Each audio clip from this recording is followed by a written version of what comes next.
to bright sand, straight toward the warm sun and into his hands. Começou a falar sobre os tantos segmentos que a teoria da computação pode auxiliar. Na verdade, parece que são todos, porque hoje a gente não vive mais sem tecnologia, né? Não existe mais essa possibilidade. Para tudo que a gente olha, a gente entende que pode ser melhorado, o processo pode ser melhorado com a tecnologia. Não sei nem se é correto eu falar isso, porque eu não entendo muito da sua área, né? Eu entendo pouco. A minha área é humanas, aquela que você não gosta, aquela que você acha subjetiva.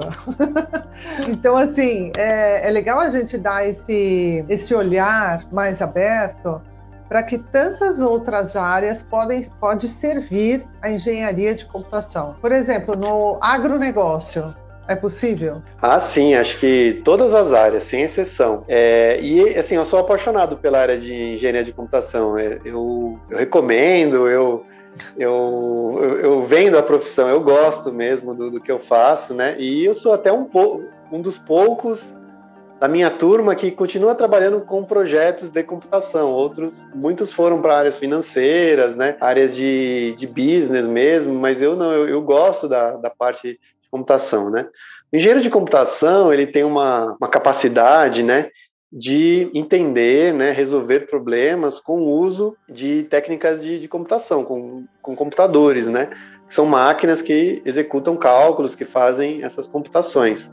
Essas máquinas podem ser celulares, podem ser relógios, podem ser plaquinhas, podem ser computadores mesmo, como a gente conhece, pode ser um radar, pode ser um satélite, um avião, pode ser a máquina que faz sequenciamento do genoma, pode ser um computador que vê o crescimento de uma árvore. Uau. E transmite os dados para uma central e consegue ver se toda a plantação, por exemplo, de uma indústria que faz papel, se ela está crescendo da forma adequada ou não, ou se tem alguma área do terreno que não está crescendo de forma adequada e precisaria talvez de mais fertilizantes ou de um tipo de controle biológico, de formiga, por exemplo, ou de uma praga, né?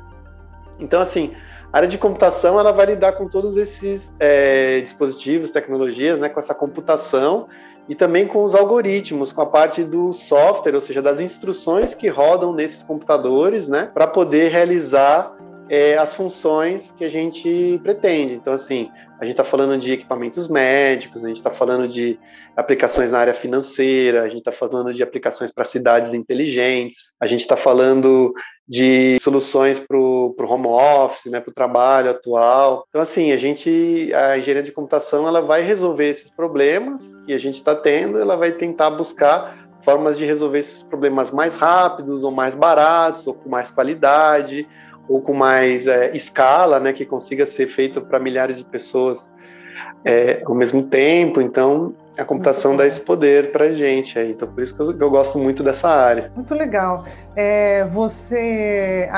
Bom, eu imagino, né, que a gente ainda tenha muito espaço de mercado de trabalho para ser desenvolvido. Porque eu imagino que, de todas as coisas que você falou, a gente só está começando. Como é que é o mercado de trabalho para quem está começando, então? É um mercado que ele às vezes ele é até engraçado, assim, no ponto de vista que se você conhece uma tecnologia, às vezes você pode ser assediado porque aquela tecnologia está na moda. Então você não precisa nem ter um curso de engenharia. Você aprende aquela tecnologia, manda o currículo, 14 anos, 15 anos, aprendi a programar determinada linguagem, eu aprendi a usar o reconhecimento facial da nuvem do Google, por exemplo. Aí você fala que conhece isso, tem empresas que estão precisando de pessoas que conhecem isso, são tecnologias muito novas. Alguém que tem uma experiência grande, fez projetos, aí trabalha com isso há 1 ou 2 anos, por exemplo, em algumas tecnologias que são muito novas. Então você está começando agora, você não está muito longe de um cara desse. Isso mesmo sem um degree, aí, sem uma graduação, né? Mesmo você não tendo a graduação. Então, você conhecer a tecnologia acaba sendo um diferencial. Então, quem está nessa área tem essa necessidade constante, né, de conhecer novas tecnologias. Porque o conhecimento da faculdade, né, o conhecimento mais teórico, acadêmico, conhecimento fundamental das coisas, ele vai te ajudar em alguns momentos, mas Quando você chega ali na empresa, né, quando você tem que resolver um problema de negócio, a gente precisa de agilidade. Claro que alguém que estudou, se preparou, com o tempo, vai conseguir aprender aquilo também, como todo mundo que tem bastante tempo, se dedica, aprende. Uhum. Mas as empresas não têm muito tempo, elas têm que chegar e resolver o problema rápido para os seus clientes, ou para sair na frente, para ter um diferencial competitivo. Então é uma área que ela acaba exigindo muito dessa atualização. Então o profissional ele fica velho, assim, mesmo não sendo velho, né? Ele fica obsoleto, o próprio profissional fica obsoleto, porque ele não se atualiza. Então ele tem uma necessidade de uma educação continuada, uma educação constante para se atualizar nas tecnologias e também na questão de práticas de trabalho. Um tempo atrás, a gente valorizava muito a documentação, o formalismo, ter os procedimentos todos muito bem descritos. Não quero dizer que isso não é importante, isso é muito importante, mas hoje a gente tem visto no mundo de software que mais do que você ficar documentando o que você vai fazer e depois documentando o que você fez, você ter alguma coisa de código, um software que funcione, ele já é a própria documentação, ele funciona e faz o que precisava, ele é a própria documentação. Então, para que gastar tempo na documentação se eu posso gastar tempo fazendo uma coisa que vai funcionar e ela representa o que ela é mesmo, né? Uhum. Então, existe essa filosofia do ágil hoje, né?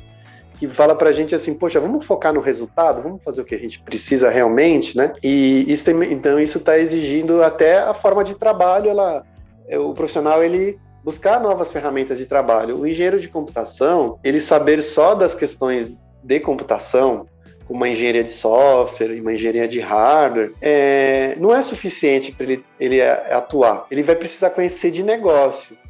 Então ele vai precisar ser um engenheiro de computação que conhece muito do mercado financeiro. Ele vai precisar ser um engenheiro de computação que conhece muito de regras e normas de aviação para fazer os computadores que estão dentro de um avião. Não pode ser qualquer engenheiro de computação.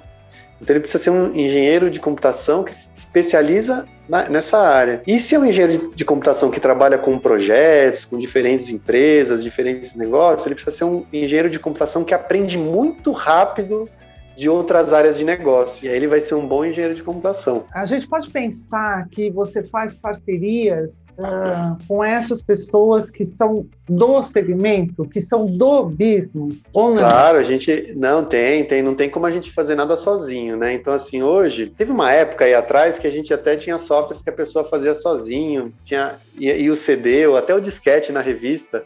E aquilo lá era uma pessoa que fazia sozinho, e essas pessoas, inclusive, têm grandes empresas, hoje elas estão muito bem. Porque era uma época que o nível de exigência para um software era só ele fazer a função ao qual ele foi projetado. Então, a tela podia ser preta, até verde, com as letrinhas brancas, não tinha botão, era tudo por comando, tudo bem. Hoje não, hoje a gente tem que fazer softwares, né, que atendem à legislação, que atende a regras de privacidade, que são muito legais, gostosos de usar. Tem que fazer softwares que a pessoa fica horas e horas usando e não percebe. Você tem que fazer um software porque é melhor do que o Facebook, do que o Uber, do que o Google, que a pessoa usa na casa dela. Então o software da empresa tem que ser melhor do que ela tem na casa dela. Senão, como é que ela vai trabalhar com satisfação? Ainda mais nesses tempos, né? Onde a gente está trabalhando em casa. Exatamente, então assim, a gente tem que, o engenheiro de computação tem que fazer esse nível de software, e para fazer isso envolve outras áreas, envolve um belo design, um desenho, né, envolve até uma linguística ali, a questão do português, da comunicação. Se você for fazer um software para outras línguas, você tem que se preocupar na tradução, mas não a tradução, né, até como a gente aprendeu aqui, né, nos seus vídeos também, não aquela tradução simples, mas aquela tradução daquele país, né, que você está entregando aquele software, né. O Chile fala diferente da Espanha, mas a espanhol mas é diferente, então você tem que ter esse tipo de trabalho dentro do software. Você tem que se preocupar com questões da lei, então talvez um advogado muitas vezes vai precisar te ajudar. Você tem que se preocupar com questões financeiras, se você cobra um cartão de crédito dentro do seu software, um aplicativo que as pessoas pagam, né? O código de defesa do consumidor. Então você precisa fazer um software que respeita essas coisas, né? Então você vai precisar de apoio dessas pessoas. Então você vai fazer um software, vamos chamar assim, meia boca ou com falhas, né? e possivelmente isso pode derrubar o negócio ao qual você está desenvolvendo esse software, que pode ser o seu próprio negócio, né? Tem muitos engenheiros de computação que estão desenvolvendo as suas startups, seus aplicativos, ou estão desenvolvendo aplicativos dentro de empresas, né? Ou mesmo você desenvolvendo isso para alguém, né? Para um terceiro ali. Então você tem que buscar esses profissionais para se complementar, né?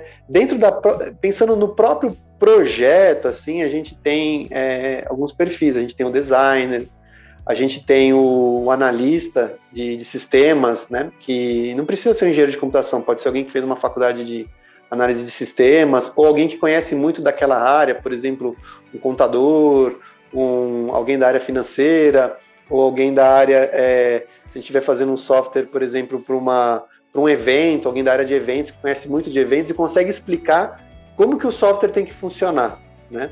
E aí vai para o engenheiro de computação, que consegue idealizar uma solução, como que ele vai projetar aquele sistema para realmente entregar aquela solução, né?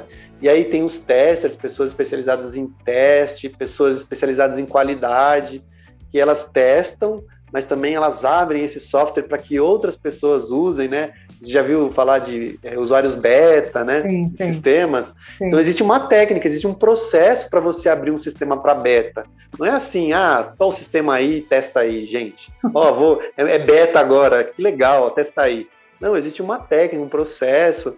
Você vai acompanhando, você vai vendo métricas, você vê onde que o cara mais clica, você vê onde que o mouse passa mais vezes, faz uma área de calor. Você pode estudar tudo isso, tem gente que é especialista nisso, né? Essa parte eu adoraria, Léo. Então, usabilidade, o tal do UX, do tal do UI, né? Então, são coisas que você vai olhar, mas tem muito de número também. Não é só assim, o que você gosta? Não, poxa, 200 pessoas clicam aqui, mas 150 clicam ali. E agora? Como é que eu vou saber se 200 é melhor que 150? São muito próximos. Vou fazer um teste AB. Então, eu vou mandar para uns usuários, vou mandar de um jeito, para outros eu vou mandar de outro.